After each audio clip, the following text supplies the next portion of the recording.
Монголын ууц товч.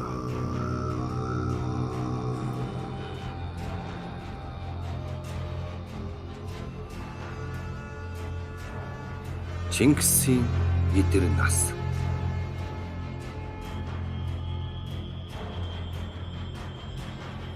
Нэгэн өдөр Тэмүүжин хасар, бэхтэр, бэлгүүтэй дөрвөл хамт сууж загас гөгтөхөд нэг гэгэн согос загас гөхөд торжээ. Тэмүүжин хасар хоёроос бэхтэр, бэлгүүтэй хоёр тэр загасыг булааж ав. Тэмүүжин хасар хоёр гэртэрж үжин ихэд өгөөлрөв. Нэгэн цайвар загас гөхөд орсныг бэхтэр, бэлгүүтэй ах トゥ хоёулаа булааж авав гэвэл үжин их өгөөлрөв. Та нар нэг эцгийн хөвгүүд байтал юунд тэгж маргалтана. Одоо сүүдрээс өөр нөхөргүй, сүүлнээс өөр ташуургүй байгаагаа мэдэх биз. Ийм бол бид тайчууд нараас яаж өшөөгөн авч чадна. Урдын алун ихийн 5 хөвөд мэт яагаад эв ийгүй болов. Та нар битгий тэг гэв. Тэндээс Тэмүүжин хасар хоёр үл ойшон өгөөлрөв. Өчигдөр нэг болжмор харвж алсныг тэд булааж авсан бэлээ. Энэ өдөр бас дахин булаа. Ийм бол эдэнтэй хамт яаж амьдрна гэд гэрийн үдийг ширүүн хайж гарч одов. Бэхтэр довцог дээр 9 шарга морин хариулж суутал Тэмүүжин хойноос хасар өмнөөс нууцаар сум онилж хүрэхэд бэхтэр үзээд өгөөлрөв. Тайчууд ах トゥ нарын хөнөөлийг хүлээгээд өшөөгөө дуусхан авч чадаагүй байтал та нар намайг яаж нүдний сормуус амны бойлжс болгоно. Одоо сүүдрээс өөр нөхөргүй, сүүлнээс өөр ташуургүй байтал юунд ингэж байна та? Голомтыг минь бүү бүрлгэх тун, бэлгүүтэйг бүү хөнөөх тун гэд завлан сууж хөлдсөв. Тэмүүжин хасар хоёр хойн урдаас харман алж одов. Тэмүүжин хасар хоёр гэртэрж ороход үжин их хоёр хүүнийхэн царайг хармагц даруй учрыг мэдэж өгөөлрөв. Харяан барагсад ижлэн идэгсэд халуун хэвлээс гарахдаа хар нүж атхан төрсөн билээ.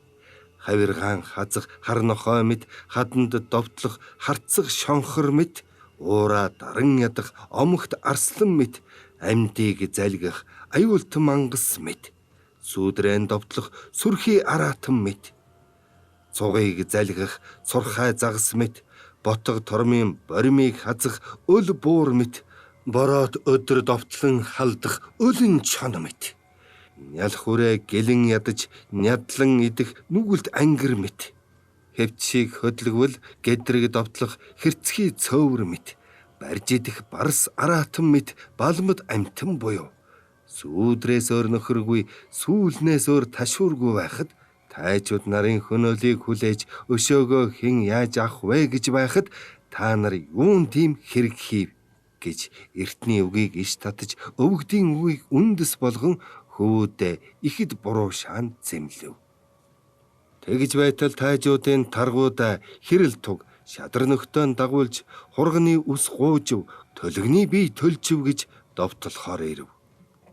Тэднээс айжуулан үжин хөвүүдийн хамт ойш гойд дутав. Бэлгүүтэй мод хугалж шивэ барив. Хасар харван байлдаж хачиун Тэмүүг Тэмүүлэн гурвыг уулын завд нууж байхад тайчууд бархиран өгөөлрөв. Тэмүүжин ахаан гаргаж өг бусад чинь хэрэггүй гэхийг сонсоод Тэмүүжнийг сэм оргуулан ойд дутаалгав. Үүнийг тайчууд мэдээд нэхэн хөөхд Тэмүүжин тэргүүн өндрийн шугууд шурган орвол тайчууд нэвтрэн орч чадсангүй хүрээлэн сахив. Тэмүүжин шугуй дотор 3 хонож одоо харий гэж морин хөдөлж явхад мориноос эмээл нь мултран онов. Эргэж үзвэл эмээлийн олом хөмөлдрөг хэвээр байтал мултарсан ажээ. Олом мултарч болох гэвч хөмөлдөг яахан мултрана. Тэнгэр ятгаж байгаа болов уу гэж бас 3 хоног хүлээв. Дахин гарахаар явхад шугуунаас гарах замыг гэрийн чинээ цагаан чулуу бөглөн хэвтэж байна. Тэнгэр ятгаж байгаа болов уу гэж буцаж бас 3 хоног. Бүгд 9 хоног хоолгүй байж энэ мэт нэргүй өгөхээр гарыг гээд зам бөглөн унсан гэрийн чинээ цагаан чулууг тойрон гарахад саад болох модыг сумч хутгаараа огтлоод морин хөтөлж гармагц тайчууд ухтан барьж ав. Тэмүүчнийг таргуудаа хэрэл туг барьж улстан аваачаад засаглан шийтгэж айл бүрд нэжгээд хонуулж хэсүүлэн явна. Зуны тэргүүн сарын 16-ны улаан тэргэл өдөр тайчууд онны ирэг дээр хуримлж нар шингэхэд тарав. Тэр хурмын үед Тэмүүчнийг нэгэн хялбар дорой хөвөн авчран сахиулж билээ. Хурмын ардыг тармагц тэр хялбар хөвөний толгойг бугыгаар нэгэн удаа дэлдээд гүйж онны шугуй дотор хэвтвэл үзэгдэх болов уу гэж усны харигт ороод гэдрэг хэвтэж дөнгөө ус руу урсган нүрээ ил гаргаж хэвтэв. Баригдсан хүнийг алдав гэж түүнийг сахиж байсан хүн их дуугаар хашгирахад тарсан тайчуудад цуглан ирж өдөр мэт саруул шүн онны шугуйг нэгжин бэдрэв. Усны харигт хэвтэж байгаа Тэмүүжинтэй сүл түсний сорхон шар яг тохиолдон үзэж өгөөлрөв. Усанд чилмийгүй. Огтор гуйд мөргүй тул чиний ингэж хэвтэх зөв бай. Чи ийм аргатай бөгөөд нүдэн дангаалтай, нүүртэй гэрэлтэй хүн тул тайчууд ийхүү атаархах ажээ. Чи ингээд хэвтэж бай. Би чамайг зааж өгөхгүй гэд өнгөрөн одов. Цааш хэрхэн ирэхийг тайчууд нар зөвлөхөд сорхон шар өгөөлрөв. Хүмбэр явсан мөрөөр гэдрэг явж орчны газрыг дахин шалгаж үзье гэвэл цөм заа гэж зөвшөөрч хүмбэр явсан мөрөөрөө явж ирэв. Бас сорхон шар Тэмүүжнийг дайрч ах дүү тайжууд нар ам шүдэ билүүдэж айсуу явна. Чи хатуучин хэвтэж бай гэд өнгөрч одов. Тайчууд нар эрж олсонгүй тул дахин явж ирэхийг зөвлөхөд сорхон шар өгөөлрөв. Тайчууд ноёд хөвгүүд бид гэгэн цагаан өдөр бүхэл хүнийг алдаад одоо харанхуй шүн хэрхэн олох билээ. Хүмбэр явсан мөрөөрөө дахин нэг удаа эрж тараад маргааш цуглаж ирээ. Тэр дөнгөтэй хүн хаана холдох вэ гэвэл бүгдээр заа гэлдэж буцаж ирэхээр яв. Сорхон шар Тэмүүжин дээрээд өгөөлрөв. Одоо нэг удаа эрж тараад маргааш ирэхээр болов. Биднийг тармагц их ба дүү нарын зүг яв. Харин хүн тохиолдвол намайг үзв гэж бүү хэлгээд явчихв. Тэднийг тармагц Тэмүүжин дотроо сэтгэрв. Саяын хэдэн өдөр айл хэсэж хоноход сорхон шарын герт хонвол түүний хөвөн Чимбай чулуун хоёр намайг өрөвдөн хайрлаж шөнө гинж дөнгийн минь суллаж хонуулах бөлгөө. Одоо бас сорхон шар намайг үзэж зааж өгсөнгүй өнгөрөв. Тэд намайг аврах биз гэж сорхон шарын гэрийг зүглэн онон мөрөн рүү явв. Сорхон шарын гэрийн тэмдэг нь шөн турш үүр цайтал сүү самарч эсэгэ бүлэх бөлгөө. Тэр тэмдгийг баримталж бүлүүрийн чимээг чиглэн очоод гэрт нь орвол сорхон шар өгөөлрөв. Чамайг эх ба дүү нарын зүг яв гэж эсгэллүү би. Чи юун дэрв гэв. Түүний хөвөн Чимбай чулуун хоёр өгөөлрөв. Болжмор шувуу харцагнаас дутааж бутын ёроолд хорогдвол бутад түүнийг хамгаалж аварна. Одоо бидэнд хүн хоргодож ирэхэд тэгж хэлж яаж болно гэж эцгэн буруу шааж дөнгийг эвдэж галд түлээд Тэмүүжнийг хойд унгаст хар тэргэнд өгүүлж амтэн хүнд бүү хэлгэж хадаа нэртэй охин дүүгээр асруулав. 3 дугаар өдөр дөнгөт хүн хаана холдох вүлээ? Түүнийг манайхан нуусан биз өөр зураа айлуудыг нэгжий гэж айл бүрийг нэгдсээр сорхон шарын дэрж гэр тэрэг ба эсрийн дор хүртэл нэгжээд хойд унгаст тэргэнд очиж амсардах унгасыг таталж Тэмүүжний хөлд хөрвөл сорхон шар өгөөлрөв. Ийм халуун цагт унгасан дотор амьд хүн яаж байна? Сэтгэлэн хантал ир гэвэл нэгжүүлийн хүмүүс бууж одов. Тэр нэгжүүлэг одсон хойно Тэмүүжинд сорхон шар өгөөлрөв. Намайг үнсээр хийсгэн алдавчи. Одоо дарив их ба дүү нарын зүг яв гэж ам цагаан эрмэг хулгч үгүйг унуулж тэлээ хургийг чанаж хөхөр ба нэг ном хоёр сум өгч эмээл ба хитгүүгээр явуулав. Тэмүүжин тэндээс явж өрдийн шивэлсэн газар дээрээд өвсний налар хайгаар мөшгөн онон мөрөн өөд явж өрнөөс урсах химургаа горхинд хөрөв.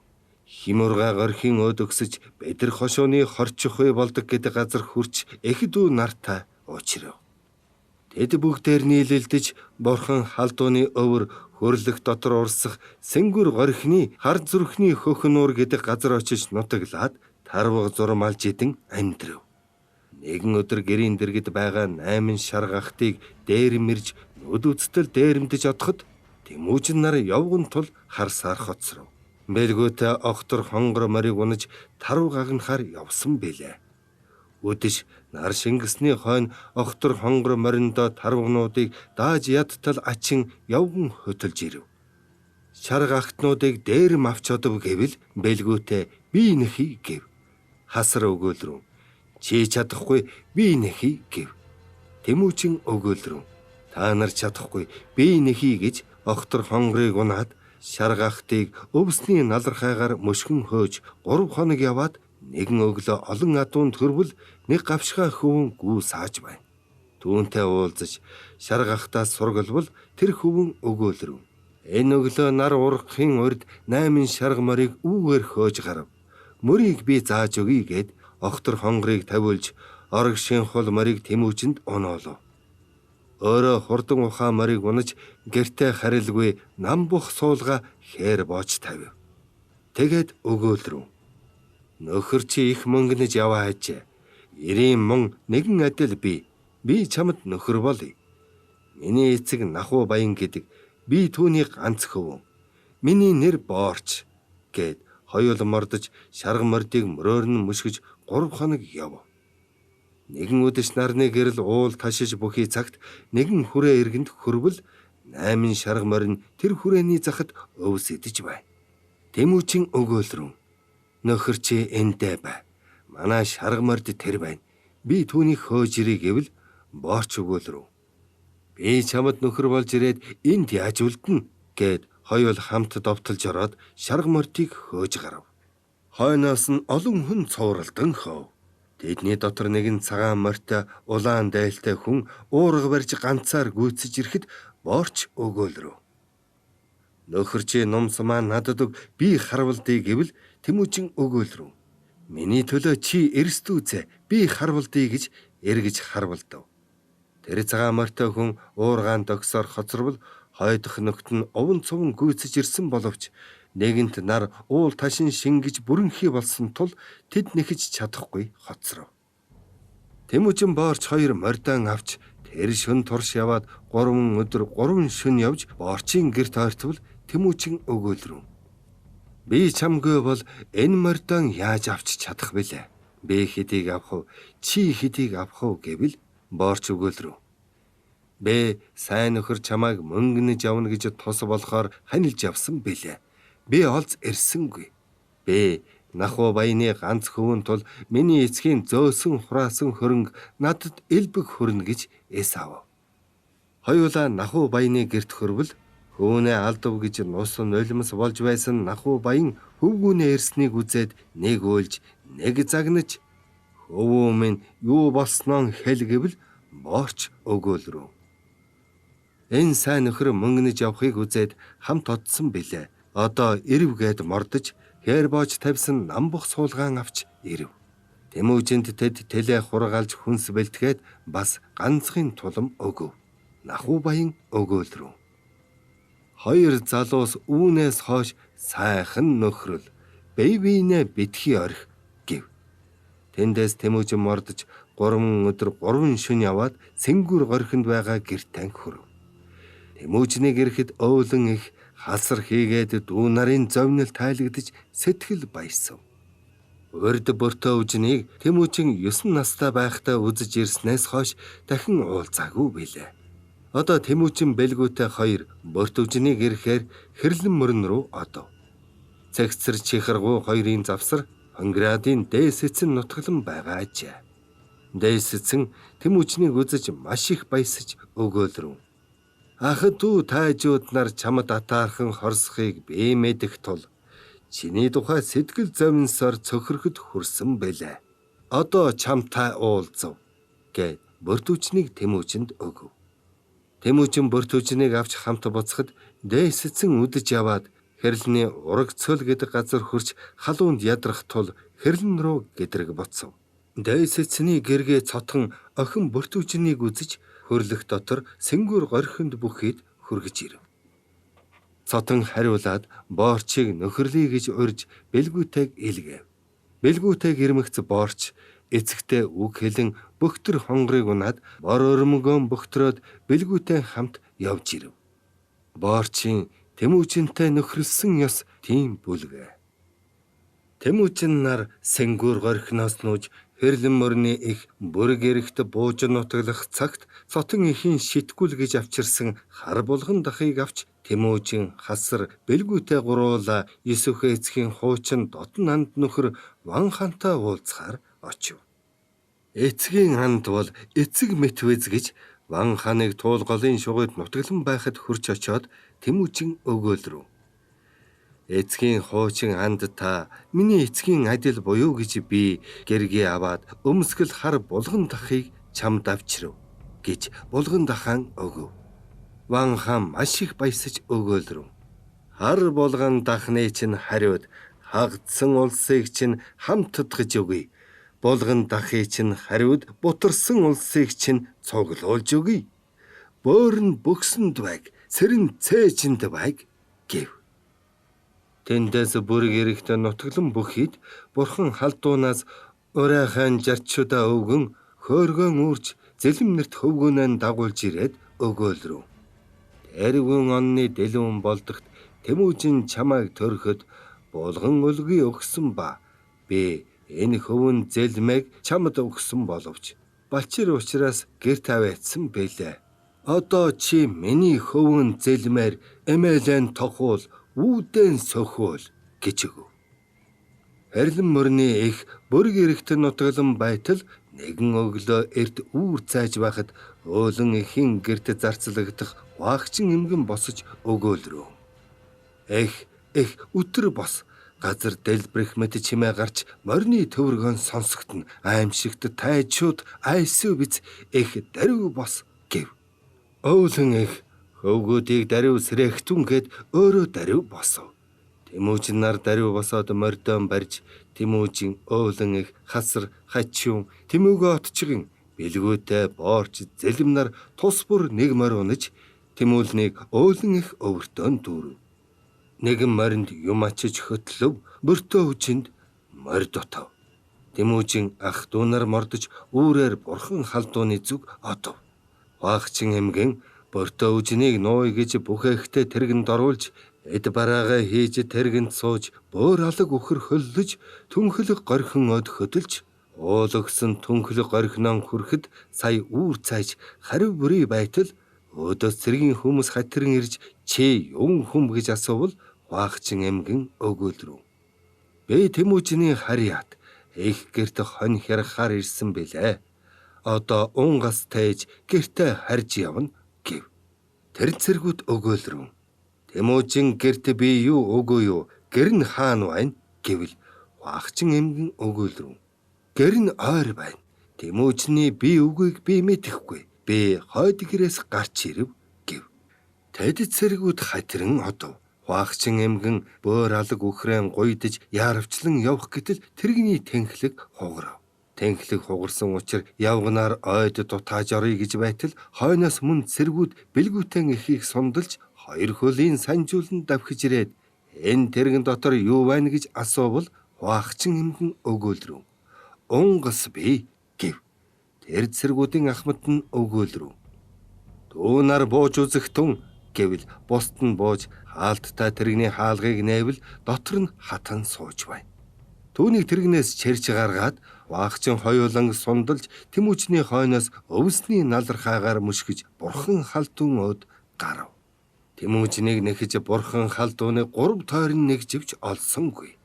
Урууш хойш явж ирэвэл умбах шавар битүү ой тулгарч цадгалан могоо шургах завсаргүй бэрх шугуй тул Тэмүүжнийг мөрдөж олж чадсангүй.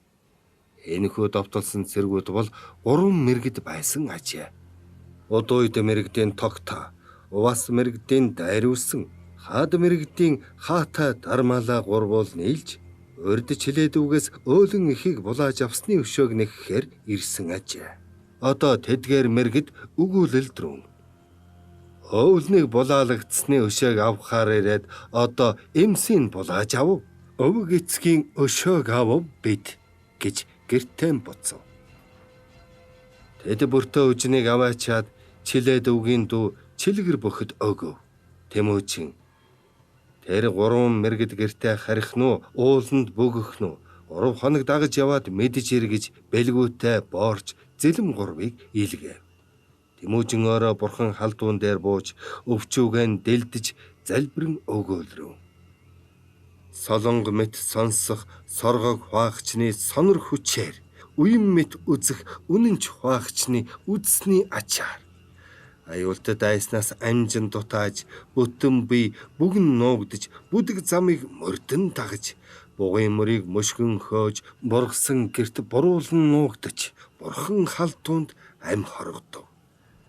Харин дайсан халдан довтлоход харцгаас дутаасан болжмор мэт хандгай бугын мөрийг дагаж хад хавчлын сүвийг гэрж халдуун ууланд дутааж ирээд хальс холтсоор гэр барьж халуун амиа хамгаалав би. Бөглөө ойт бурхан уул бөөсөн чинээ амийн минь бөөцөөлөн аварч өөрийн чинээ бие минь бүтэн мэнд үлдээв. Өшөөт дайснаас өршөөн аварч өнчин бидний өмг болсон өндөр дээд бурхан халдуун чамайг өглөө бүр милааж бай, өдөр бүр тахиж бай. Үрийн үрд үрд тахим үе тутам үргэлж шүтээ гэж бүсээ хүзүүнд эрх мэт өлгөж малгаагаан гарт сэгэлдэрч гараар өвчүүгэн дарж наран өөд хандаж бурхан халдуунд 9 төө сөгдөж өчл өчөн сацал сацав.